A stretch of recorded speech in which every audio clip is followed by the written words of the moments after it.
Welcome learners. In this lecture we are going to discuss primary and secondary data. The learning objective of this lecture is to discuss the need for collection of data, basic concepts, definitions of data, primary data definition, methods of collection of primary data with their merits and demerits, secondary data, sources of secondary data, also the comparison of primary and secondary data. Let us discuss the need for collection of data. We are living in a world where everything can be monitored and measured. If you speak about anything without using a measurement, your knowledge is very limited and not satisfactory. When you can measure what you are speaking about, you know something about it. Therefore, without data, it is not possible to measure a phenomenon. Therefore, data collection and analysis is playing vital role in various fields to take decisions. For example, companies maintain a variety of data about their employees, customers, and business operations. Data on employees are salaries, age, and years of experience, etc.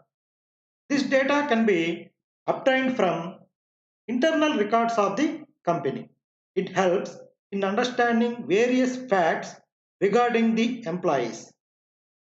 Other internal records contain data on sales, advertising, expense, distribution cost, inventory levels, etc., which can help the manager to know about the facts like expenditure, sales, and profits, which can help in decision making process. Obviously, data types are many, broadly classified into primary and secondary data. Okay, this is the need for collection of data, and the basic concepts of collection of data is data. What is data? Definition of data is collection of real life facts. It is the raw material for performing any analysis. The investigator or interviewer or enumerator is a person who collects or gathers the information from respondents. Here, informant, respondent is a person who provides information. And questionnaire filled by respondent. It is a format or list of questions containing to the survey, particular related to the survey. Schedule also a format which contains questions, but it is filled by the enumerator or interviewer himself. And regarding types of data, there are two types of data. One is primary data and the second one is secondary data. A primary data is data originally collected for a purpose is known as a primary data. Here, the data which are collected from the units or respondents directly for the purpose of the study are known as primary data. For instance, an inquiry made from the taxpayers of a city regarding water supply or sanitary conditions in the city or the data obtained in a census are called primary data. Similarly, if an experiment is conducted to know the effect of certain fertilizer on the yield of a crop, the observations noted from each plot are primary data. Suppose an investigator wants data about the spending habits of students in a city. If he collects the data himself or through his agents, the data would constitute primary data. Data Here in primary data collected from respondents directly, whereas secondary data is data obtained from published or unpublished sources are known as secondary data. Thus, that is the data which had been collected by certain people or agency and statistically treated are known as secondary data.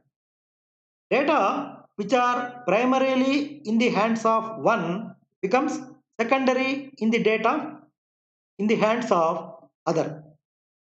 Data are primary for the agency collecting them, whereas for the rest of the world they are secondary data.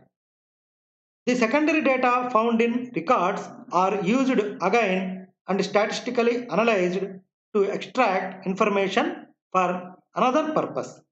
For instance, if the data given in different census years are again processed to obtain trends of population growth, changes in sex ratio or mortality rates, etc.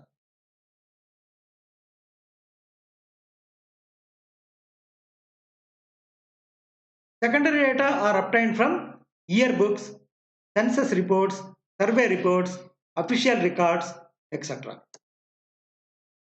Let us come to the methods of collecting primary data. Primary data is collected by using the following methods: direct personal interview method, indirect oral interview method, mailed questionnaire method, and information through local agents or correspondents. Let us discuss the methods of collecting primary data one by one. The first one is direct personal interview. The investigator personally goes to the person from whom the information is to be obtained. Here, in this method, the interviewer or investigator approaches the person whom the information possessing meet directly and get the information. He asks them questions pertaining to the inquiry and collects the required information. For example, if an investigator wants to collect data about wages of sanitary workers in a city, he will contact the workers and obtain the required information. The information thus obtained is first-hand and original. Here, there are some advantages and disadvantages for this method. First, look at the advantages. The first advantage is the response is likely to be more encouraging as most people are willing to give information on personal approach. Information obtained by this method is likely to be more accurate because the interviewer can clear the doubts of the respondents about certain questions and get correct data. It is possible to collect useful supplementary information from the respondents. If there are sensitive questions, they can be carefully sandwiched between other questions. We can mix them in other questions by the interviewer. Thus, a delicate situation can be handled more efficiently by personal interview than other methods. The language of communication can be adapted to the situation, to the status and educational levels of the respondents. There are some disadvantages also.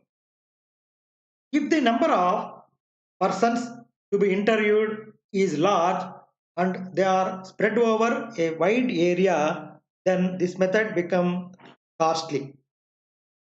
The chances of personal prejudice and bias are greater in this method. as compared to other methods. The interviewers are to be trained well, and effective supervision is needed, otherwise it may not be possible to collect correct information. Also, this method requires the time required for collecting data is more in this method compared to other methods. This may result in additional expenditure. However, this method is suitable for intensive surveys and the area of inquiry is limited. Generally, big organizations, governments, big research institutions go to direct personal interview only. Indirect interview method.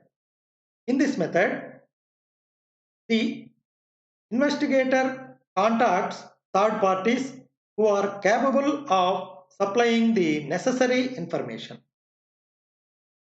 If the data to be obtained is of complex nature and the respondents are not showing interest to give the information, if approached directly, then the responsibility of collecting the required information is entrusted to another agency.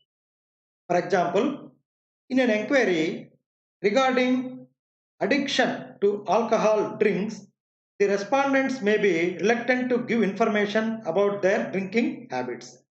In such cases, it is necessary to get the required information from dealers of liquor or from their neighbors and friends. Similarly, clues about thefts or murders are obtained by the police by interrogating third parties. Inquiry commissions appointed by the government generally adopt this method. Even though this method is popular, the correctness of information obtained is doubtful. It depends on the following factors. Here, the type of people whose evidences are being recorded must be kept in mind, and the ability of the interviewer to get the information through appropriate questions, and the honesty of the interviewer who are collecting the information because of bribery, nepotism, or some other reasons. The persons collecting information may give a twist to it. These are the drawbacks for this method. And the another method is method of mailed questionnaire method of mailing. A questionnaire pertaining to the inquiry is sent to each respondent by post with a request made to the respondent through a covering letter to fill up the questionnaire carefully and send it back within a specified time. A questionnaire is a list of questions. We already discussed it is a format of questions with sufficient space under each question to note down the answer. Questionnaires are generally filled by the respondents. Therefore, the questionnaire should not drafted with maximum should be drafted with maximum care and caution. It requires great skill, wisdom, and experience. The questions should be clear, brief, and self-explanatory, non-offending the non-offending the respondents' feelings. The following are the merits of this method. It is relatively cheap and can be completed efficiently in a short time if the respondents return the filled in questions in time. It can be used very carefully even if the respondents are spread. It can be used very easily even if the respondents are spread over a wide area. There are some demerits also. This method can be used only if the respondents are literate. There is some uncertainty about the response. It is likely that some of the questions are left unanswered. In some times, the information supplied by the respondents may not be correct and it may be very difficult to verify the accuracy. The non-response is also a demerit of this method. Next method is information through local agents or correspondents. In this method, local agents or correspondents are appointed in different parts of the area under investigation. These agents send the required information at regular intervals of time. This method is generally used by newspaper agencies. The merits of this method is quite ideal when information is needed from a wide area. It is economic in terms of time and money. Demerits are the information may not be reliable, the data may be affected by bias of the investigator. These are the drawbacks of this method. Next method is secondary data.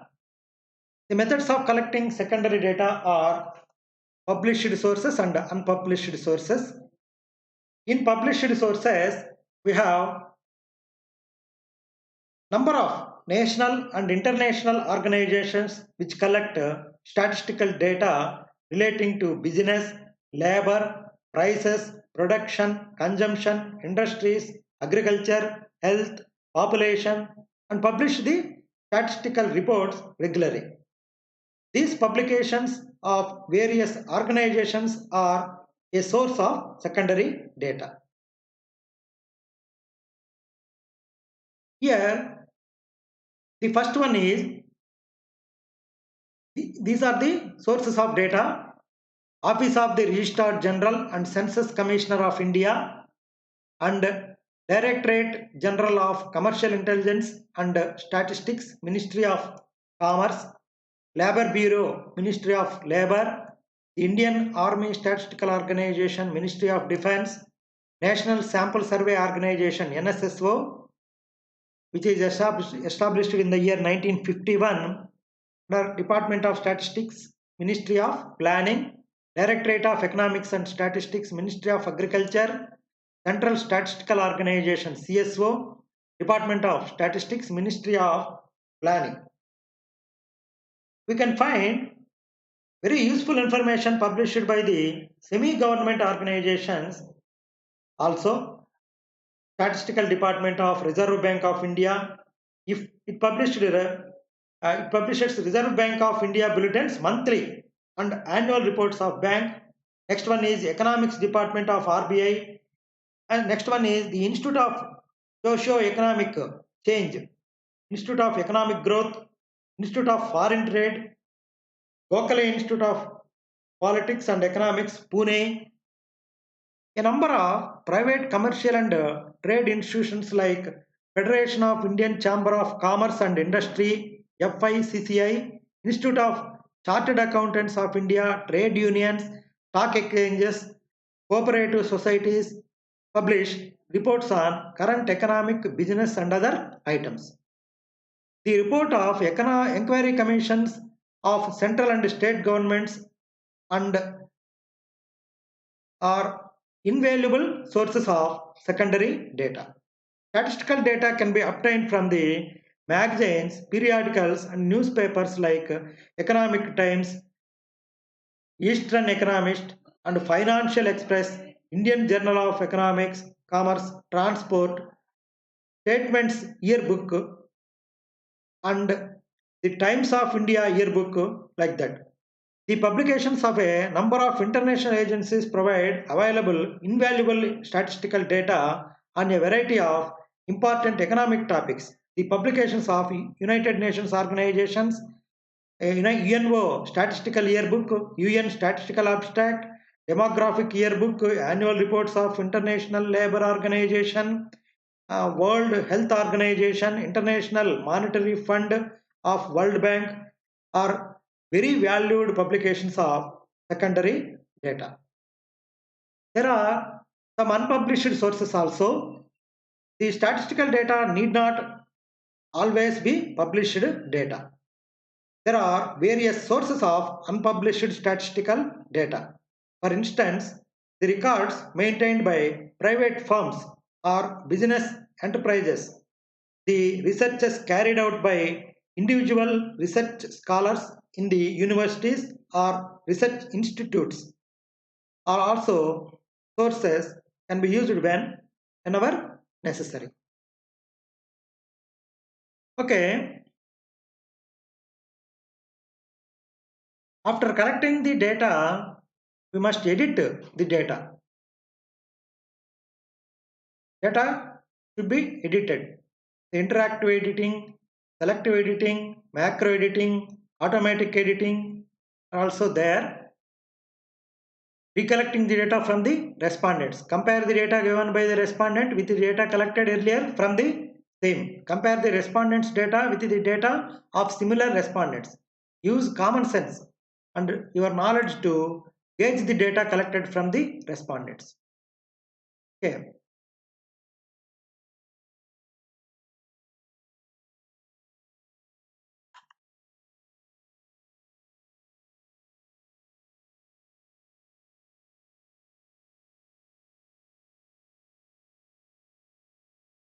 After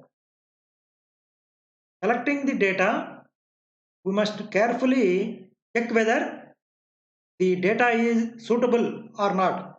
This is particular about secondary data. Adequacy of data, reliability of data, we need to check. Okay. After collecting, the secondary data also should be edited. Editing for completeness, editing for consistency, editing for accuracy, editing for homogeneity also there. The last topic is choice between primary and secondary data. We must decide whether which data is to be collected. Primary data is collected or secondary data is to be collected. And these are the comparison between distinction between primary and secondary data. The primary data refers to the first hand data, whereas secondary data means data collected by someone earlier. Here it is real-time data, primary data is. Secondary data is the past data. The process is very involved. Here the secondary data is quick and easy. The sources of primary data is surveys, observations, experiments, questionnaires, personal interview, etc. Whereas secondary data is from government publications, websites, books, journal articles, internal records, etc. It is primary data is expensive, secondary data is economical. Collection time is very long in primary data, in short in secondary data. It is specific, always specific to the researcher's need, but it is not specific. It is collected by someone. We are using this for our purpose. May or may not be specific to the researcher's need. It is crude form. It is in crude form, whereas it is in refined form. Already collected, it is in refined form, ready to use. Whereas the accuracy and reliability is more in primary data, relatively less in secondary data. Okay, so far we have discussed the data, necessary of data, primary and secondary data, methods of collecting primary secondary data with its merits and demerits. We also compared the various source data. Thank you.